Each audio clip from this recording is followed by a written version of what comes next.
إن الحمد لله نحمده ونستعينه ونستغفره ونعوذ بالله من شرور أنفسنا ومن سيئات أعمالنا ما يهده الله فلا مضل له ومن يضلله فلا هادي له أشهد أن لا إله إلا الله وحده لا شريك له وأشهد أن محمدا عبده ورسوله السلام عليكم ورحمة الله وبركاته. الله مهربان ایمان کامل، الله مهربان خاتمه های بخیر برای همگان شما نصیب بگرداند و خدای مهربان رغبت شما را، میل شما را به سوی دینش باز هم زیاد بگرداند و از خدای مهربان دعاگوی او هستم که خداوند این ملت ما را، این مردم ما را، چگونه که پیامبر نازنین کن عالما گفت باشید ای مردم مسلمان صاحب علم، صاحب معرفت، خدایا این ملت ما را ملت با سواد بگردان، ملت ما را ملت خواننده بگردان، ملت ما را از زمره ملت بگردان که همیشه در طلب علم باشند، همیشه محب علم باشند، همیشه با علم سر و کار گیرند تا آبروی این ملت، تا این سرزمین و تمام خوبی ها و نیکی ها برسد.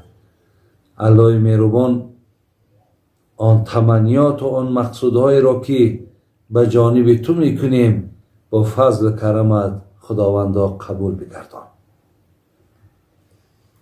برادران و خواهران عزیز، از این لحظه های بسیار مناسب و بسیار موافق راستی استفاده میبرم و بسیار غنیمت می شمارم و دائم گویم امروز ما نه روز آخران از حیات ما می شماریم، زیرا فردای ما و جز الله دیگر نزد کسی معلوم نیست.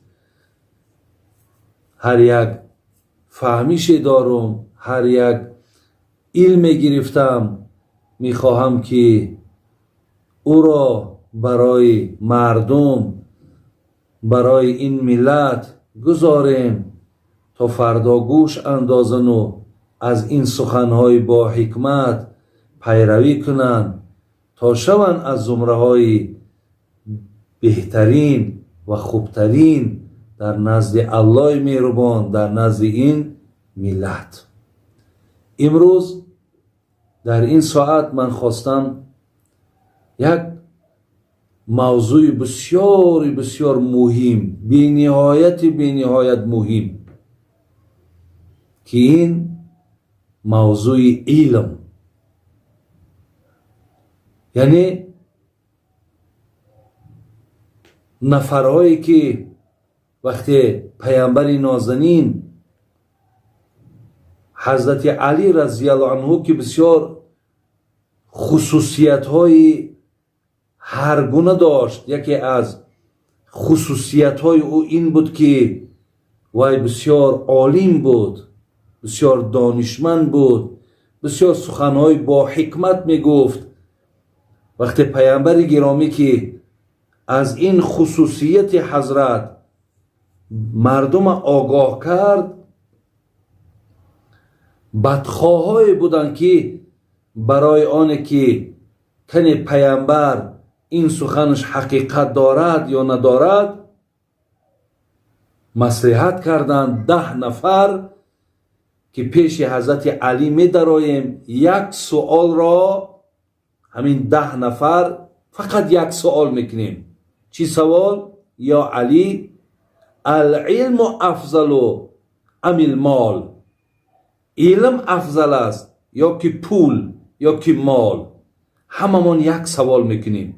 این 10 نفر مصلحت کردند اگر در همین 10 سوال ما یک خیل جواب گوید، حضرت علی عالم نیست، دانشمند نیست. ولی اگر در 10 سوال ما 10 نمود جواب گوید، حق به جانب محمد صلی الله علیه و سلام و درست میگد، علی عالم است. من برادران عزیز میخواهم که این 10 سوال، این 10 نفری که یک سوال را کردن و 10 جوابی که حضرت علی بر اینها گفت به سمع شما میرسانم. من این را به خاطر آن که جالبتر است و بسیار برای گوش کردن راحت دارد، حتی برای خواننده هم برادر عزیز. من از زمره اما خواننده ها هستم. وقتی این در کتاب خواندم تا آخرش تمام نشد، مقصد کتاب جمع کردن تانستم. بسیار هم گوش کننده در راحت میبخشد، هم خواننده هم راحت میبخشد. ولی در عقیب این، بعد گوش کردن این، ماها باید که سر مقصد بیاییم که آیا علم چی بوده است. ببینید در یونان قدیم مثل افلاطون و مثل سقراط و نفرهایی که تا حاضر نامهاشون، اگرچنده که اینها گویم که پیروی از قرآن و پیروی از دین نداشتند، ولی عالم که بودن نامهاشون باقی مونده است. خود همین افلاطون حتی گفته بود است که گفت افلاطون دانا وقتی مردن، حیف دانا مردن و 100 حیف نادان زیستن. سخن بینین افلاطون میگد زمانی که از دنیا میگذشت، گفت هزار حیف که آدمی که علم دارد میمیرد، عمرش به پایان میرسد. لیکن 100,000 حیف بر همون نفرهایی که علم ندارن و لیکن عمر دراز دارن. هزارها حیف، 100,000 حیف. این برادران عزیز مقصد برای چی بود؟ و مقصد برای این بود که پیشرفت، آبادی ها، همه بهبودی ها از روی داشتن علم می شود. حتی هم امروز همین وبایی که، همین کووید 19 که تمام دنیا را در لرزه در آورد، ببینید چقدر مردم همه بیکار ماندن، چقدر اکونومیکای دنیا، اقتصاد دنیا به زمین زد. از این برطرف شدن، خلاص شدن از این وبا با علم می شود. امروز عالم ها را ببینین واکسینش میکوان، در مقابلش دارو تیار میکنن تا از این وبا خلاص شوند و باز همون آبادی های دنیا را پیش برند. این یک گویم اکو من برای شما فقط و فقط یک مثالی حاضر زمان آوردم که در مقابل ویروس امروز عالما را بینید که چیکار کردن؟ گفتن خانشین شوید، دهن و بینی هاتون بندین، دست هاتون مقصد دائم شوین. همین علم است. اگر علم نباشد، همین فهمش نباشد، تمام دنیا مبتلای همین بیماری می شود. برای همین بود که افلاطون این سخن گفت. میایم اکو به سر سوالی که حضرت علی را کردن که علم افضل است یا مال. حضرت علی چی گفتن؟ گفتن که العلم افضل من المال. وقتی نفر یکم در آمد گفت علم افضل است یا مال، گفت علم افضل از مال است. گفت با کدام دلیل؟ هر کدامش دلیل میپرسید. گفت حضرت علی گفت من اکو عبارهای عربیش نخوانم، برای وقت زیاد شما را هم نگیرم، خب فقط همون جوابهاش گویم. گفت علم افضل از مال است. گفت با کدام دلیل؟ گفت با دلیل اینکه علم میراث پیامبراست، یعنی از پیامبرا میراث فقط علم میماند، لیکن مال میراث نمرود است، مال میراث شداد است، مال میراث فرعون است. این آدم گوش کرد و بیرون برآمد. نفرهای دیگر را گفت که من همین خیلی جواب گرفتم. نفر دوم در آمد، همون سوال، علم افضل است یا مال؟ حضرت علی: علم افضل از مال است. با کدام دلیل؟ دلیل دوم: علم تو را پاسبانی میکند ولی مال را تو پاسبانی میکنی. یعنی علم نعمتی است که تو را پاسبانی میکند، یعنی تو را همیشه حمایه میکند، تو را همیشه حفظ میکند. ولی مال چیزی است که دایم تو باید پاسبانی میکنی، دایم باید تو نگاه میکنی، دایم بگیم هوش و گوش در همون کشالای. زین لحاظ گفت علم افضل از مال است. اینش هم بیرون شد. نفر سوم در آمد: علم افضل است یا مال؟ حضرت علی جواب دادن: علم افضل از مال است. با کدام دلیل؟ دلیل گفتن برای عالم دوست بسیار است ولی برای آدم مالدار دشمن بسیار است. بله برادرها خوب گوش اندازین چی جوابهای زیبا اینی. کسی اگر علم دارد دوستی بسیار دارد، بین رفیقی بسیار دارد، شاگردای بسیار دارد. استاد گفته، معلم گفته همیشه حرمت میکنن. ولی کسی مال دارد، پول دارد، امروز تجربه ها میشون میده دشمنی بسیار دارد، بدخواهی بسیار دارد، تا جایی که حتی جاش نمیآوند و الا خونش میریزانند. دشمن هدفش اینه. اینش هم با این جواب قناعتمند شد، بیرون شد. خب نفر چهارم در آمد: علم افضل است یا مال؟ حضرت علی گفتند علم افضل از مال است. با کدام دلیل؟ حضرت گفتند هرگاهی که علم صرف میکنی زیاد میشود، وقتی مال صرف میکنید کم میشود. یعنی ببینید چقدر همین معلم، چقدر دانشمند برادر عزیز، چقدر مطالعه میکند، چقدر درس میگه، همون قدر علمش زیاد چیدن میگیرد. ولی وقتی که اگر مال در دستت باشد، تصور کن 1000 سومانی در کیسه داری، بازی برای یک بار داخل یک مغازین یا بازار شو، وقتی صرفش میکنی همش کم میشود. یعنی علم با گفتن زیاد میشود و مال با صرف کردن کم میشود. اینم جوابش گرفت، بیرون شد. در آمد نفر پنجم، همون سوال: علم افضل است یا مال؟ علم افضل از مال. گفتن با کدام دلیل؟ حضرت علی جواب میدن. خب گفتن صاحب علم را به نام نیک میخوانند، یعنی عالمش میگن، معلمش میگن، استادش میگن، یعنی چقدر نامهای زیباش میمونن، اکادمیکش میگن، پروفسورش میگن.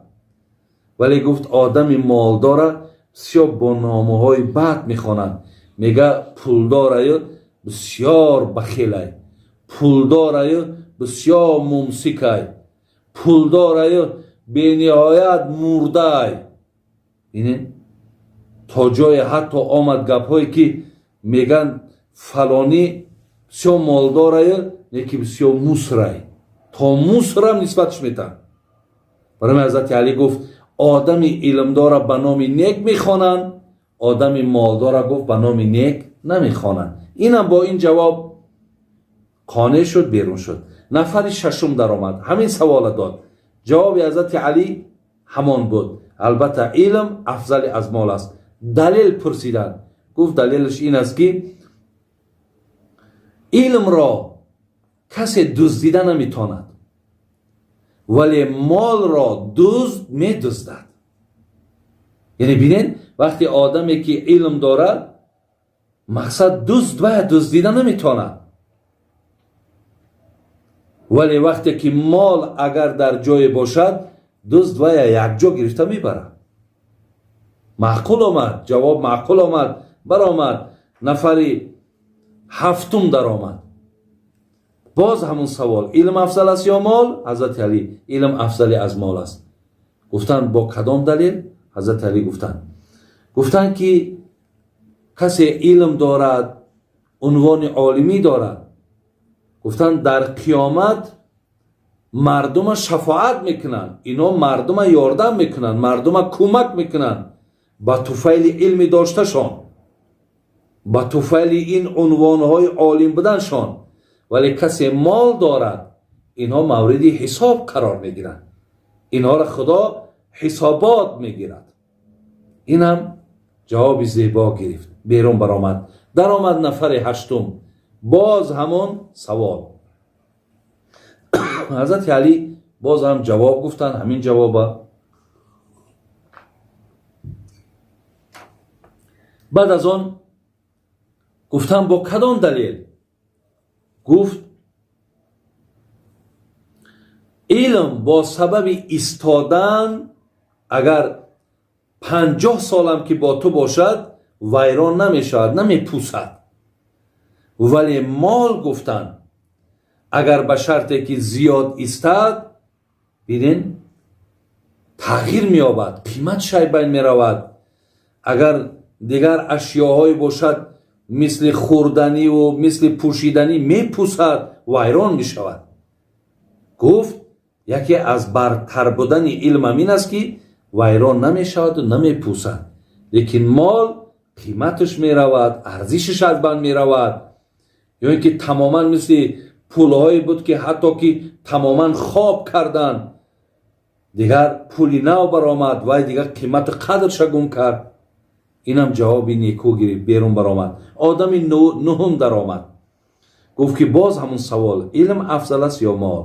حضرت علی همون جواب، علم افضل از مال است. با کدام دلیل؟ حضرت گفتن که علم دل آدم روشن میکند، ولی مال گفتن دل آدم سخت و سیاه میکند. ببینید، یعنی چقدر آدم علم بگیرد همون قدر دلش ملایم میشود، همون قدر دلش روشن میشود، همون قدر وقتش خوشه. لیکن چقدر آدم مالدار شود دلش سخت میشید است، دلش سیاه میشید است، بیرحم میشید است. اینم با این سوال جواب شگیر بیرون برآمد. نفر دهم در آمد، گفتن خب علم افضل است یا مال؟ گفت علم افضلی از مال است. با کدام دلیل؟ گفت دلیل همین است که عالم گفت، علم گفت صاحبش را گفت تابعی بر بندگی میکند، ولی گفت خاکسارش میکند. ولی مال باشد آدم بسیار تکبر میکند، در آدم غرور پیدا میکند، در آدم ناپسندی پیدا میکند.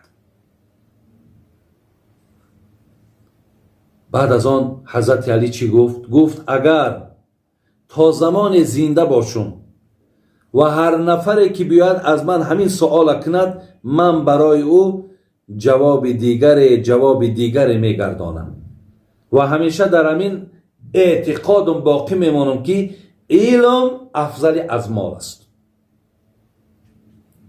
البته برادرای مالدار، مبادا شما که از این ملامت نشوین یا خفه نشوین که مقصد این یگان تحقیر آدم مالدار است. نه، این سخن اولان که این سخن حضرت علی است، این سخن الله است، این سخن علی هم نیست. گویه فقط حضرت علی برای ما یک کمتر جالب تر کرد که ما پایبند باشیم. ولی ببینید حتی خدای مهربان در قرآن در سوره مبارکه نمل آیت 15 ولقد آتینا داوود و سلیمان علما و قال الحمد لله الذی فضلنا علی کثیر من عباده المؤمنین. وقتی میگه من حضرت داوود با سلیمان علم دادم، در حال میگه مرا شکرگزاری کردن که ای خدای مهربان چی نعمت بزرگ بر ما داده که ما بر جمعی بندگان تو برتر شدیم و بهتر شدیم. یعنی از روی علمی دادگی ما از دیگران بهتریم. این خداوند عالم از آدم مالدار بالاتر و بهتر میداند. برای این پیامبر نازنین میگفت لموت قبیله ایسرو